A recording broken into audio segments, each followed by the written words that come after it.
उसके जीवन से हमें सबको है सीखना, उसके जीवन से हमें सबको है सीखना।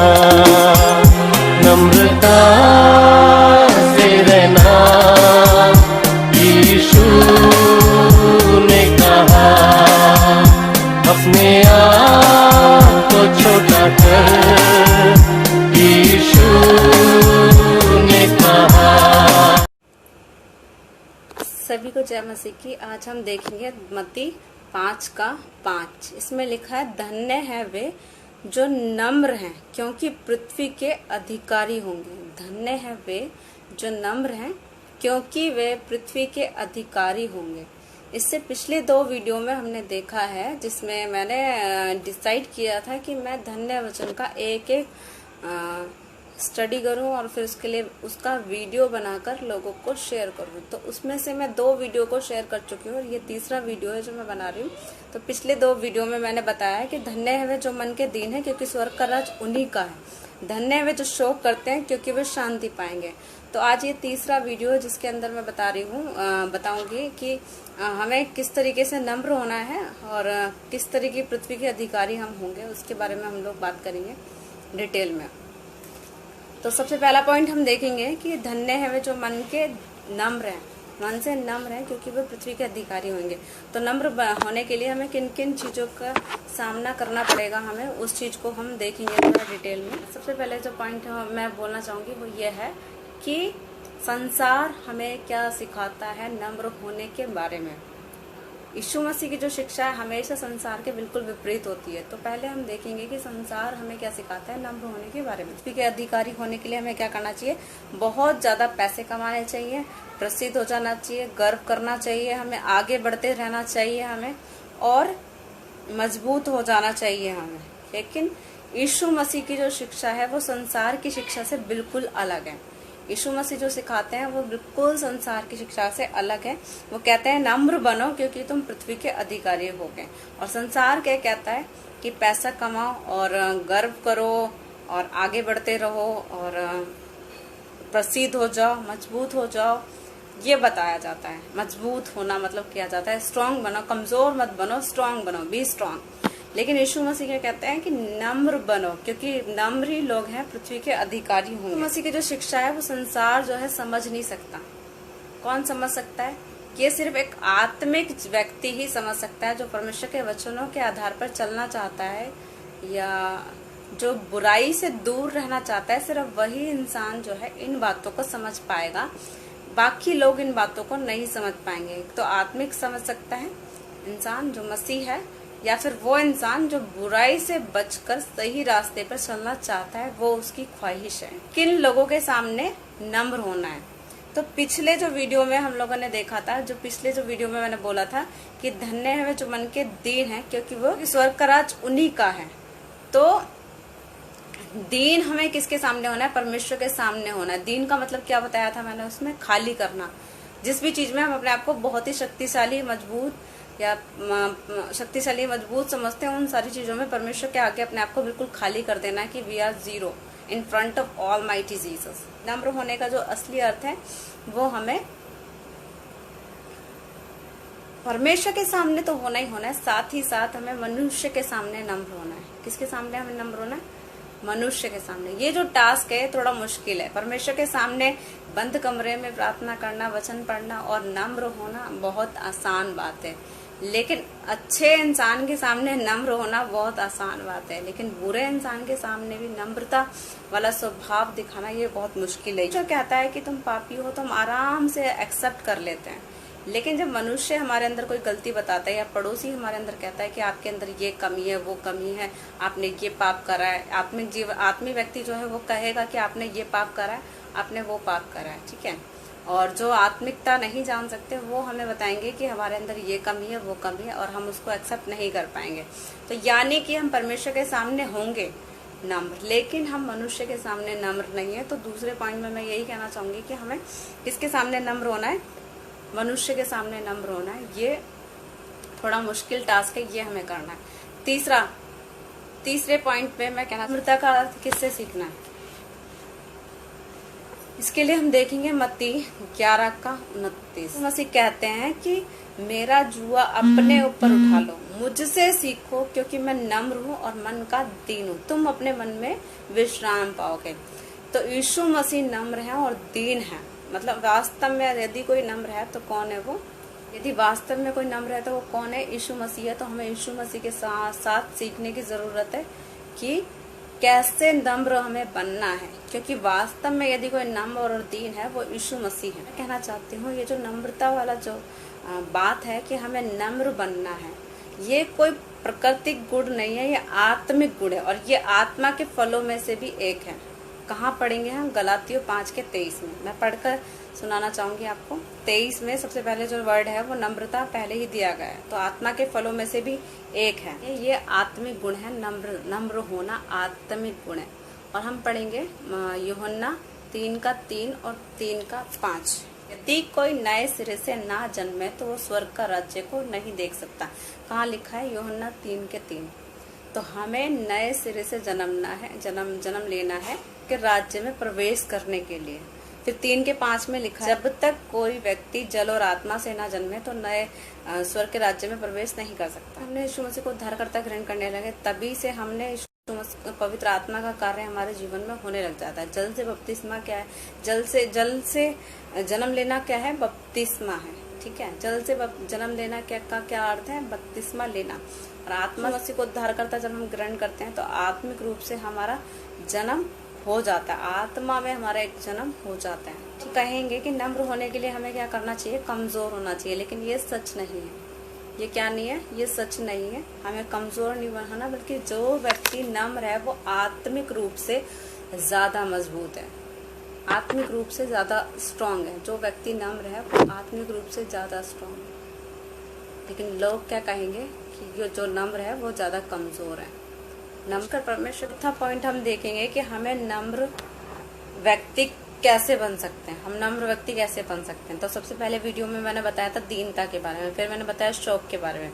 तो दीन जो हमें होना है, परमेश्वर के सामने अपने आप को खाली करना है। जिस भी चीज में हम समझते हो कि हम बहुत शक्तिशाली हैं या बहुत पावरफुल हैं, उसमें हमें परमेश्वर के सामने अपने आप को जीरो समझना है कि we are zero in front of almighty Jesus. ठीक है, तो जब हम जीरो समझेंगे अपने आप को, तो यानी कि हमने अपने आप को अंदर से क्या कर दिया, खाली कर दिया, और हम अब परमेश्वर के सामने अब दीन बन चुके हैं। दूसरे वचन में लिखा है शौक के बारे में, शौक करेंगे तो शांति पाएंगे। तो हमें शौक किन चीजों के लिए करना है, जैसे भी हमारे जीवन में पाप आया है उनसे हमें क्या करना है, शौक करना है कि परमेश्वर ये जाने अनजाने में हुआ या जानबूझ के हुआ, जैसे भी आया मैं इसके लिए दुख करता हूँ, दुखी हूँ, और मैं पश्चाताप करती हूँ, और मैं कोशिश करूंगी कि मैं ये चीजें ना करूं। ठीक है, तो जब हम ये करते हैं फिर हमें यीशु मसीह पे विश्वास करना है। फिर उसके बाद मैं एक वचन पढ़ना चाहूंगी, 1 यूहन्ना 1:9 में लिखा है, यदि हम अपने पापों को मान लेते हैं तो वो परमेश्वर हमें सब पापों से शुद्ध करने में विश्वास योग्य और धर्मी है। यदि हमने वास्तव में अपने पापों को परमेश्वर के सामने अंगीकार कर लिया है, बोल दिया है कि परमेश्वर ये मैंने जाने अनजाने में किया है, अब मुझे माफ करें, मैं इससे उद्धार पाना चाहता हूँ, छुटकारा पाना चाहता हूँ, तो मुझे माफ करें, क्षमा करें, तो परमेश्वर वास्तव में उन जगह हमारे जीवन में काम करता है और हम उसमें एक नया छुटकारे को देखते हैं। ठीक है, और इस तरीके तो हमने दीन हो गए, खाली हो गए परमेश्वर के सामने, अपने पापों के लिए क्षमा कर लिया, हमें विश्वास करा, परमेश्वर हमें अपने पापों से छुड़ाएगा, हमारे पापों से छुड़ाएगा। एक व्यक्ति ये सारी प्रक्रिया को करता है, दीन बनता है, खाली होता है परमेश्वर के सामने, शोक करता है, पापों के लिए विश्वास करता है, पापों को परमेश्वर के सामने मान लेता है, परमेश्वर उसको छुड़ा देता है। तो परमेश्वर का जो आत्मा है, एक परमेश्वर का पवित्र आत्मा ऐसा है जो साफ जगह में आना पसंद करता है। वचन में लिखा है कि हम परमेश्वर का मंदिर है। तो क्या मंदिर अच्छा होता है ना, साफ सुथरा होता है। तो इसी तरीके से जो परमेश्वर का जो आत्मा है वो साफ सुथरी जगह में आती है। यदि हम कहीं भी पाप कर रहे हैं तो परमेश्वर का आत्मा हमारे साथ वास नहीं करेगा। तो हमें क्या करना है, जैसा परमेश्वर का मंदिर होना चाहिए, अपने आप को सोच से, सुनने से, बोलने से, देखने से, हाथों से जो करते हैं उन सारी चीजों से अपने आप को ऐसा बनाना है कि जहाँ पे हम कॉन्फिडेंटली कह सके कि हाँ, परमेश्वर का आत्मा हमारे साथ वास कर सकता है। ठीक है, तो ऐसा, तो जब ये सारी चीजें हम इस तरीके से अपने आप को खाली करते हैं, पापों से भी अपने आप को शुद्ध करते हैं परमेश्वर की सहायता से, तो परमेश्वर का जो पवित्र आत्मा है वो हमारे बीच में वास करने लग जाता है, वो वास करता है, हमारे जीवन में कार्य करता है। 2 कुरिन्थियों 5:17 में लिखा है, इसलिए यदि कोई मसीह में है तो वह नई सृष्टि है, क्योंकि पुरानी बातें बीत गई, देखो सब बातें नई हो गई। यदि हम मसीह में हैं तो हम क्या है, नई सृष्टि हैं। जो भी हमने पाप करा हमने उसे माफी मांगी, अब हमें क्या बनना है, नया बनना है। हम नई सृष्टि है, पुरानी बातें बीत गई, देखो सब बातें नई हो गई। जो भी पुरानी गलत चीजें हम करते थे हमें उसको बीताना है, और देखो सब बातें नई हो गई। हमें सारी चीजें परमेश्वर की सहायता से नया करना है। यशाया में एक वचन है जहाँ पे लिखा है कि पुरानी बातों को हमें याद नहीं करना है। ठीक है, कई बार हमारा क्या होता है, हमारे जीवन में शैतान या कोई भी हमारी कल्पनाओं में हमारे पुरानी बातें हमें याद आती है, चाहे हमारा दोस्त, रिश्तेदार या हमारे मेंटर हमें याद ना दिलाए, लेकिन हमारा माइंड जो है उसको बार बार याद दिलाता है और हमें हर्ट करता है बार बार कि तूने ये किया था ना, तूने वो किया था ना। तो हमें क्या है, उसको याद नहीं करना, जो हो गया सो हो गया। वो एक लेसन के लिए, कुछ सिखाने के लिए हमारे जीवन में होना था, अब उसको छोड़कर भूलकर आगे बढ़ना है। यदि हम उसमें उलझे रहेंगे तो हम अपने आप को मानसिक रूप से और भावनात्मक रूप से जो है बहुत ही ज़्यादा चोट पहुंचाएंगे, वो हमें नहीं करना है। और हमारी शांति इस तरीके से शैतान ले लेता है। ठीक है, यीशु मसीह का वचन कहता है सदा आनंदित रहो। मैं फिर कहता हूँ सदा आनंदित रहो। हमें आनंदित रहना है परमेश्वर की उपस्थिति में। हमें क्या रहना है, आनंदित रहना। जब नम्रता हमारे अंदर सच में आ जाती है तो उसके चिन्ह क्या होते हैं। यदि हम सच में एक नम्र व्यक्ति हैं तो किस तरीके से हमें या लोगों को हमारे जीवन में से दिखाई देगा। तो उसके कुछ पॉइंट्स है जो मैं बोलना चाहूंगी। पहला पॉइंट, नम्र व्यक्ति अपने खुद के अधिकार या लाभ को नहीं ढूंढता, नहीं करता जिससे उसका खुद ही का लाभ हो। वो चीजें करता है जिससे दूसरे का लाभ हो, जिससे परमेश्वर के नाम की महिमा हो, वो काम करता है। पहला पॉइंट। दूसरा पॉइंट है, नम्र व्यक्ति कभी भी अपने आदर की चिंता नहीं करता। जब उसको कोई बुरा कहता है या कहता है कि तुम गलत हो, तो वो बुरा नहीं मानता, वो घायल नहीं होता। वो कभी भी अपने पापों को ऐसे छिपने के लिए कोई बहाने नहीं बनाता। नम्र व्यक्ति क्या नहीं करता, कोई भी बहाने नहीं बनाता। ठीक है, अगर कोई उसे कहता है, अगर वो किसी को बताता है कि आप गलत हो, यहाँ गलत हो, तो वो मैं किसी को बताती हूँ कि अगर मैं किसी को बताती हूँ कि आप यहाँ पे गलत हो, आप यहाँ गलत हो, आपको ये करेक्शन करना चाहिए, आपके अंदर ये अच्छी बातें हैं और यहाँ पे ये गलत बातें हैं, ये सही बातें नहीं है, आपको ये करेक्शन करना चाहिए ताकि आप और भी अच्छे बन जाओ। ठीक है, तो जब हम उम्मीद करते हैं कि वो व्यक्ति इस बात को पॉजिटिवली सकारात्मक रूप से उसे ले और उसको सुधार करे, तो हम भी, वो व्यक्ति भी, दूसरे व्यक्ति जो हमें करेक्शन करते हैं, तो वो भी हमसे यही उम्मीद करेंगे कि हम उन चीज़ों को पॉजिटिवली लें और उनको करेक्शन करें। तो जब हम उम्मीद करते हैं कि वो बुरा ना माने, वो हर्ट ना हो, ठीक है, या अपने आदर की चिंता ना करें, तो हमें भी सेम वही करना है कि हमें बुरा नहीं मानना और घायल नहीं होना उन बातों से। दूसरा पॉइंट है कि नम्र व्यक्ति कभी भी बदला लेने की कोशिश नहीं करता। चाहे उसके साथ जिस भी तरीके से गलत किया होगा, चाहे बोलकर सुन या फिर बोलकर किसी भी तरीके से उसके साथ गलत करा, शारीरिक रूप से, मानसिक रूप से चोट पहुंचाई, भावनात्मक रूप से चोट पहुंचाई है, वो कभी भी बदला नहीं लेता। हमने कभी भी यीशु मसीह को बदला लेते हुए देखा? नहीं ना, हमने कभी भी यीशु मसीह को बदला लेते हुए नहीं देखा। हमने हर एक सताव को सहते हुए देखा। रोमियो 12:9 में लिखा है, प्रियो बदला ना लेना, मेरा काम है बदला लेना, मैं ही बदला लूंगा। तो कुछ भी हमारे साथ गलत होता है, वो यीशु मसीह सच्चा न्याय है, वो देख सकता है कि वो वैसा परमेश्वर नहीं है जिसके आँख है वो देख नहीं सकता, वो वैसा परमेश्वर नहीं जिसके कान है वो सुन नहीं रह सकता, वो वैसा परमेश्वर नहीं जिसका मुंह है वो बोल नहीं सकता, वो वैसा परमेश्वर नहीं है जिसके हाथ है वो कुछ कर नहीं सकता। ठीक है, वो जिंदा परमेश्वर है और वो हमारे हर एक आंसू का हिसाब रखता है। वचन में लिखा है कि वो हमारे आंसू को कुप्पी में संभाल के रखता है, तो हमारे हर एक आंसू गिरने तक का वो हिसाब रखते हैं। पतरस 2:19 में लिखा है, यदि कोई परमेश्वर के विचार से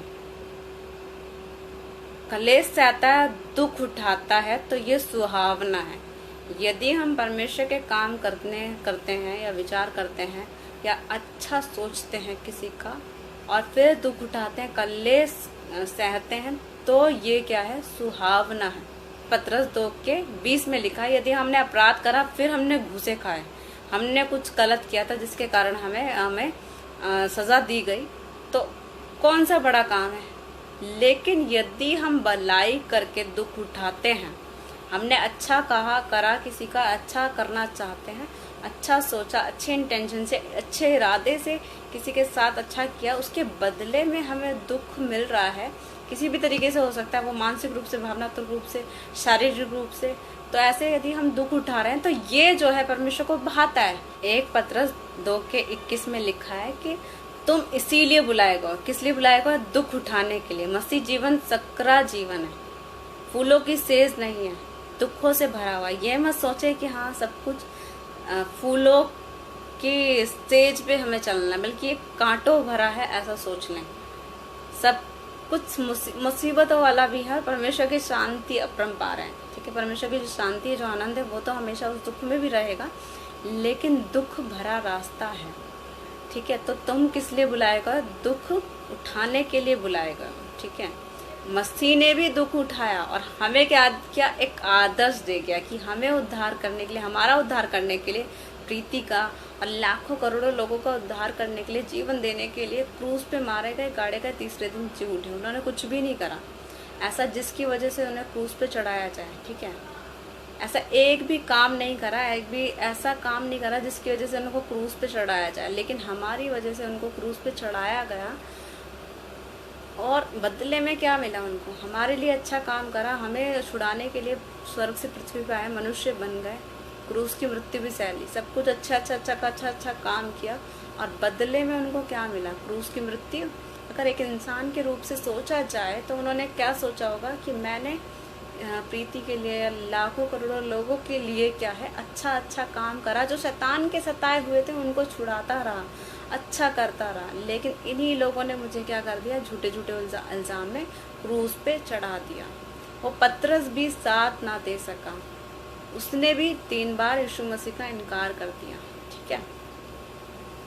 उस पतरस ने भी यीशु मसीह का 3 बार इनकार कर दिया। जब कहा पर प्रार्थना करने के लिए, वो जाग भी नहीं सका। तो कितना बुरा लगा होगा ना यीशु मसीह का, जिसके साथ वो जो पतरस था, वो रूपांतरण के पर्वत पे गया था यीशु मसीह के साथ। वो खास चेलों में से एक था जो रूपांतरण के पर्वत पे गया था, जो गतसमनी बाग में गया था, और जो याईर की बेटी की जो मृत्यु हो गई थी, उसको जिंदा करने के लिए जब यीशु मसीह गए थे, तो वो भी यहाँ पे था। उसी पतरस ने यीशु मसीह का 3 बार निरादर कर दिया, इनकार कर दिया। तो यीशु मसीह को कितना दुख हुआ होगा कि जो उसके साथ है उसने भी मेरा साथ नहीं दिया। जिसने सोचा होगा एक पल के लिए, अगर मनुष्य रूप से सोचा जाए तो यीशु मसीह ने सोचा होगा कि वो मेरे साथ देगा, लेकिन उसने क्या करा? साथ नहीं दिया, उसका इनकार कर दिया। हम क्या करते हैं? छोटे से अगर हमारा कोई साथ नहीं देता, हमारे साथ कोई गलत करता है, या हमारा साथ छोड़ देता है, या हमारे अगेंस्ट हो जाता है, हम छोटी छोटी बातों के लिए इतना दुखी हो जाते हैं, परेशान हो जाते हैं। लेकिन यीशु मसीह के बारे में क्या हमने सोचा है कि वो हमारा अच्छा करने के लिए, एक सिर्फ प्रीति का नहीं, एक लाखों करोड़ों लोगों का अच्छा करने के लिए वो स्वर्ग से पृथ्वी पे आया और अच्छा करा। जो शैतान के छोटे शताए हुए थे उनको छुड़ाया, सामर्थ्य से, पवित्र आत्मा से, सामर्थ्य से, बुद्धि से, डील डोल में परमेश्वर की बुद्धि और डील डोल के साथ वो सबको अच्छा करता फिरा। फिर भी उसके साथ क्या किया था? क्रूस पे चढ़ा दिया, कोड़े मारे गए, कांटों का मुकुट, कपड़े बांट दिए चिट्ठी में, और जब प्यास लगी तो पानी ना देने के बजाय सिरका दिया। तो क्या हमने सोचा है? हम अपने दुख के लिए इतना परेशान हो जाते हैं, मानसिक रूप से या भावनात्मक रूप से। क्या हमने कभी उनके दुख की कल्पना की है? मैं ये सोचती हूँ कि अगर कोई व्यक्ति यीशु मसीह के दुख की कल्पना कर लेगा तो शायद वो सदमे में चला जाएगा। अगर वास्तव में किसी ने यीशु मसीह के दुख को कल्पना कर लिया, जैसा दुख उन्होंने सहा, तो वो सदमे में जा सकता है। इतना दुख सहा है जो हमारी सोच और समझ से या कल्पना से परे है। हम छोटे से दुख के लिए मानसिक रूप से, भावनात्मक रूप से, शारीरिक रूप से, बदनामी, निंदा, वो सब सहा हमारी वजह से। और हम छोटे छोटे दुख के लिए हम परेशान होते हैं। तो यीशु मसीह हमारे को एक आदर्श दे गया कि हमें उसके पद चिन्हों पे चलना है। क्या हम भी लोगों को सुधारने के लिए कि लोगों को छुटकारा देने के लिए पाप से, या लोगों का उद्धार करने के लिए उनका जरिया, वो जरिया बन, प्रार्थना करने के लिए, इस तरीके से अच्छा काम करने के लिए इस हद तक जा सकते हैं कि जो कीमत मानसिक रूप से जो दर्द सहना पड़े, जो भावनात्मक रूप से जो चोट खानी पड़े, जो शारीरिक रूप से जो दंड सहना पड़े, जो गाली गलौज सहनी पड़े, लेकिन मैं वो करूँगी जो यीशु मसीह ने जो करने के लिए मुझे बुलाया है। क्या हम ऐसा निर्णय ले सकते हैं? क्या डिसीजन ले सकते हैं? हमें क्या करना है? उसके पद चिन्हों पे चलना है। पतरस 2:22 में लिखा, ना तो उसने पाप करा, ना तो उसके मुंह से छल की बात निकली। एक पतरस 2:23 में क्या लिखा? वो गाली सुनकर गाली नहीं देता था, वो धमकी नहीं देता था, बल्कि अपने आप को सच्चे न्याय के हाथों में सौंप देता था। लेकिन हमारे अंदर हम थोड़ा सा गाली या थोड़ा सा सताव सहते होंगे, थोड़ा सा दुख परेशानी, या किसी ने हमें 2-4 बातें कह दी होंगी, तो हम क्या करते हैं? हमारे अंदर क्या जाता है भावना कि हम उसको जवाब देंगे। उसने ऐसा बोला कैसे? उसने ऐसा सोचा कैसा? उसने क्या क्यों दिया? उसने कह दिया क्योंकि हमने सुन लिया। अगर हम सुन रहे हैं तो वो कह रहा है, उसको हिम्मत मिल जाती है। तो हम क्या करते हैं? मेरे जीवन में भी ऐसा होता है कई बार कि मैं उसको जवाब देने की कोशिश करती हूँ, है ना। तो और धमकी, फिर लिखा है कि वो धमकी नहीं देता था। अब हम वैसे धमकी नहीं देते होंगे, हम मसीह की धमकी, वचनों की धमकी देते हैं, परमेश्वर के वचन में ऐसा लिखा वैसा लिखा, आपके साथ ये होगा वो होगा, आपने मेरे साथ ये करा वो करा। तो कहीं ना कहीं हम धमकी दे रहे हैं। लेने की भावना हमारे अंदर एक आ रही है। हमें ऐसा नहीं करना। हमें अपने आप को यीशु मसीह की तरह, जैसे यीशु मसीह ने अपने आप को सच्चे न्याय के हाथों में सौंप दिया, हमें भी सौंपना है। देखेंगे किस तरीके से नम्र व्यक्ति के स्वभाव हमारे अंदर दिखाई देते हैं। नम्र व्यक्ति हमेशा सीखना चाहता है, लेकिन हमारे अंदर क्या हो जाती है? हमारे अंदर एक क्वालिटी आ जाती है कि थोड़ा सा हम सीख जाते हैं तो हम सोचते हैं कि हम सीखना बंद कर देते हैं, बल्कि सिखाने लग जाते हैं। अब हम बहुत ज्ञानी हो गए, हम बहुत विद्वान हो गए, अब हम सीखने की ज़रूरत नहीं है, अब हमें सिखाने की ज़रूरत है। तो हमें क्या करना है? हमेशा सीखते रहना है और हमेशा सिखाते रहना है। सीखते भी रहना है, सिखाते भी रहना है। इन दोनों को, इनपुट आउटपुट को इक्वल रखना है, बैलेंस करके रखना है। ऐसा नहीं होना चाहिए कि हम सिखाते सिखाते जा रहे हैं, ऐसा नहीं होना चाहिए कि हम सीखते सीखते जा रहे हैं। सीखना भी है, सिखाना भी है। ऊपर से हमने सीखना है, जो हमारे सीनियर हैं, जो अगुवे हैं, और हमें नीचे अपने जो भी हमारे जो छोटे हैं उनको क्या करना है? सिखाना है, ठीक है। और ये चीज़ें, इन चीज़ों को हमें बैलेंस करके रखना है, ठीक है। और अपने आप, दूसरे व्यक्ति को अपने से अच्छा समझना है। कहाँ लिखा है? फिलिप्पियों 2:3 में लिखा है, अपने आप और दूसरों को अपने से अच्छा समझो। नम्र व्यक्ति अपने खुद का रास्ता बनाने की कोशिश नहीं करता। 5वां पॉइंट है, एक नम्र व्यक्ति अपने खुद का रास्ता बनाने की कोशिश नहीं करता, बल्कि क्या करता है? अपने आप को परमेश्वर के हाथों में सौंप देता है, परमेश्वर की इच्छा के लिए समर्पित कर देता है कि मेरे जीवन से क्या हो, सिर्फ परमेश्वर की महिमा को हो। अच्छा, परमेश्वर के हाथों में सौंप देगा वो अपने आप को, तो यानी कि कहीं ना कहीं परमेश्वर के साथ साथ वो मनुष्य की भी इच्छाओं को पूरा करेगा। कैसे? जो परमेश्वर चाहता है मनुष्य के जीवन में, वो एक दूसरे का दुख को समझते हुए जो एक दूसरे के जीवन में करने की ज़रूरत है वो करेगा। जैसे परमेश्वर चाहते हैं हमारे द्वारा पृथ्वी के सारे लोगों का, सभी लोगों का उद्धार हो, सभी लोगों का उद्धार हो, हम जरिया बने, ठीक है। हमारे द्वारा लोग उद्धार पाएँ, आशीष पाएँ, सुसमाचार पहुँचे, तो वो चीज़ हम करेंगे। तो कहीं ना कहीं लोगों के जीवन में जब हम अपने आप को परमेश्वर के हाथों में समर्पित कर देंगे, तो कहीं ना कहीं परमेश्वर की इच्छा को और डिटेल में काम करेंगे। और परमेश्वर जिनसे प्रेम करता है, परमेश्वर जैसे सोचता है वैसे सोचने की कोशिश करेंगे। परमेश्वर जैसे चाहता है हमसे काम करे, वैसा हम काम करने की कोशिश करेंगे। जैसा देखता है वैसा देखेंगे, जैसा सुनना चाहते हैं कि हम सुने वैसा सुनेंगे, जैसा बोलना वैसा बोलने की कोशिश करेंगे, जैसे वो चाहते हैं कि हम हाथों से काम करें वो। साथ ही साथ परमेश्वर के लिए समर्पित तो रहना है, साथ ही साथ एक दूसरे के भी अधीन रहना है, एक दूसरे का भी भय मानना है, एक दूसरे को भी अपने से अच्छा समझना है। ये चीज़ें हमें करनी है। एक व्यक्ति सब कुछ परमेश्वर के हाथों में सौंप देता है तो उसे क्या मिलता है? वचन में क्या लिखा है? मत्ती 5:5 में क्या लिखा है? धन्य है वे जो नम्र है, क्योंकि वे पृथ्वी के अधिकारी होंगे। यदि हम परमेश्वर की संतान है तो उसके वारिस भी हैं। हम मसीह के वारिस हैं। यदि हम उसके साथ दुख उठाते हैं तो हम उसके साथ महिमा भी पाएंगे। है जो नम्र है, क्योंकि वे पृथ्वी के अधिकारी होंगे। तो क्या, जब हम सब कुछ परमेश्वर के हाथों में सौंप देते हैं तो हमें बदले में क्या मिलता है? हमें क्या मिलता है? हम परमेश्वर के वारिस बन जाते हैं, हम परमेश्वर के संतान वारिस बन जाते हैं, है ना। तो जब हम वारिस बन जाएंगे, जब हमारा जो पिता है, हमारे जो पिता हैं, तो हमें जो प्रॉपर्टी का जो हिस्सा है वो हमें तो देंगे ना, अपने बेटे को, जो बच्चे हैं, जो लीगली उनके बच्चे हैं, इसी तरीके से जब हम परमेश्वर के बच्चे बन जाएंगे तो हम उनके वारिस भी बन जाएंगे। जो भी हम आशीष ब्लेसिंग की ज़रूरत है, जो भी आशीष आत्मिक अधिकार हमें हमारा है, वो अधिकार क्या मिलेगा, हमें ही तो मिलेगा। हम कौन से पृथ्वी के अधिकारी होंगे? नया यरूशलेम, नए पृथ्वी के। ठीक है, प्रकाशित वाक्य 21 का 1 से 4 तक के बारे में लिखा गया है। ठीक है, जब परमेश्वर बादलों पे आएंगे, हमें ले जाएंगे, उसके बाद क्या होगा? उसके बाद स्वर्ग, शैतान और परमेश्वर के बीच में लड़ाई होगी और शैतान को 1000 साल के लिए बंद कर दिया जाएगा। 1000 वर्ष के लिए बंद कर दिया जाएगा। 1000 वर्ष के लिए बंद कर दिया जाएगा। उसके बाद जब परमेश्वर वापस आएंगे, जब दोबारा लड़ाई होगी शैतान के बीच में, तब उसके बाद जो है स्वर्ग से नया यरूशलेम, नया पृथ्वी आएगी और वहां पे हम लोग वास करेंगे। तो वो स्वर्ग के बारे में बात हो रही है। तो वहां पे ना रोना, ना आंसू, ना दुख, ना परेशानी, ना कष्ट, कुछ नहीं होगा। ठीक है, तो उस पृथ्वी के अधिकारी हैं। धन्य है जो नम्र हैं, वे नम्र हैं जो पृथ्वी के अधिकारी हैं। तो उस स्वर्ग के बारे में कहा है कि हम उस पृथ्वी, नया यरूशलेम, नई पृथ्वी के अधिकारी होंगे, उसके बारे में कहा गया है। वर्तमान जो पृथ्वी है वो घमंड से भरी हुई है, दुष्ट लोगों से भरी हुई है। उसको परमेश्वर क्या करेंगे? उस घमंड से और उस जो दुष्ट लोगों से क्या करेंगे? परमेश्वर शुद्ध करेंगे। उसके बाद हम जाकर उस पृथ्वी पे अधिकारी होंगे। वरना 2:17 में लिखा, संसार और उनकी अभिलाषाएं दोनों मिटते जाते हैं। जो परमेश्वर की इच्छा पे चलता है वो सर्वदा बना रहेगा। संसार भी मिट जाएगा, संसार की इच्छाएं भी मिट जाएगी, लेकिन जो परमेश्वर की इच्छा पे चलता है वो सर्वदा बना रहेगा। भजन संहिता 37 के 10 में लिखा है, थोड़े दिन बीतने पर दुष्ट जो है रहेगा ही नहीं और हम उसको देख नहीं पाएंगे। भजन संहिता 37 के 11 में लिखा है, परंतु नम्र लोग पृथ्वी के अधिकारी होंगे और वो शांति पाएंगे।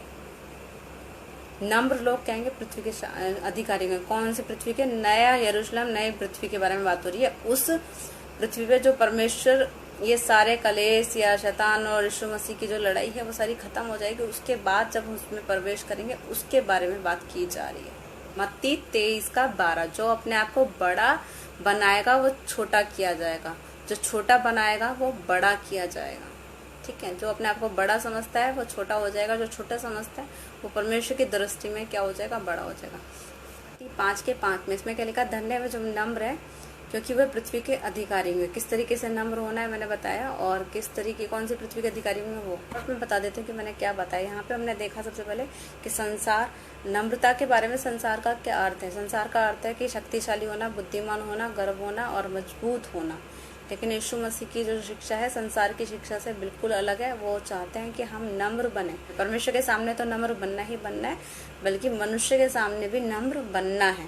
तीसरे पॉइंट में हमने देखा कि हमें किससे सीखना है नम्र होने का मतलब? हमें यीशु मसीह के साथ सीखना है, क्योंकि यीशु मसीह के वचन में यीशु मसीह ने कहा है कि मुझसे सीखो क्योंकि मैं नम्र और मन का दीन हूँ। हम कैसे बन सकते हैं? तो पहले हमें दीन बनना है, अपने आप को खाली करना है, फिर हमें शोक करना है पापों के लिए, फिर विश्वास करना है, उन पापों के लिए क्षमा मांगना है, उनसे मन प्राप्त करना है, उनसे छुटकारा पाना है परमेश्वर के सहायता के द्वारा। फिर पवित्र आत्मा हमारे जीवन में कार्य करेगा। तो उसके बाद हम ऐसे करके हम डायरेक्टली पवित्र आत्मा का फल है वो नम्रता हमारे अंदर लेकर आएगा। पॉइंट देखा, नम्र व्यक्ति अपने लाभ की चिंता नहीं करता। नम्र व्यक्ति को जब कोई गलत कहा जाता है या बुरा कहा जाता है या पापी कहा जाता है तो वो बुरा नहीं मानता, वो अपने पापों से छुपने के लिए बहाने नहीं बनाता। दूसरे पॉइंट में, तीसरे पॉइंट में हमने देखा नम्र व्यक्ति कभी बदला नहीं लेता है। चौथे पॉइंट में हमने देखा कि नम्र व्यक्ति हमेशा सीखना चाहता है। पांचवें पॉइंट में हमने देखा नम्र व्यक्ति अपनी नहीं परमेश्वर की इच्छा को पूरी करने के लिए अपने आप को समर्पित कर देता है। कुछ परमेश्वर को दे देंगे तो हम क्या पाएंगे? हम परमेश्वर के संतान होंगे, परमेश्वर के वारिस होंगे और परमेश्वर के मसीह के संगी वारिस होंगे। ठीक है, नया यरूशलेम, नई पृथ्वी के अधिकारी होंगे उसमें। तो हम इस तरीके से अपने आप को जांचें और देखें कि हम नम्र हैं या नहीं। यदि नहीं है तो हम नम्र बने। सभी को जय मसीह की। परमेश्वर आप सबको इन वचनों से आशीष दे। जय मसीह की।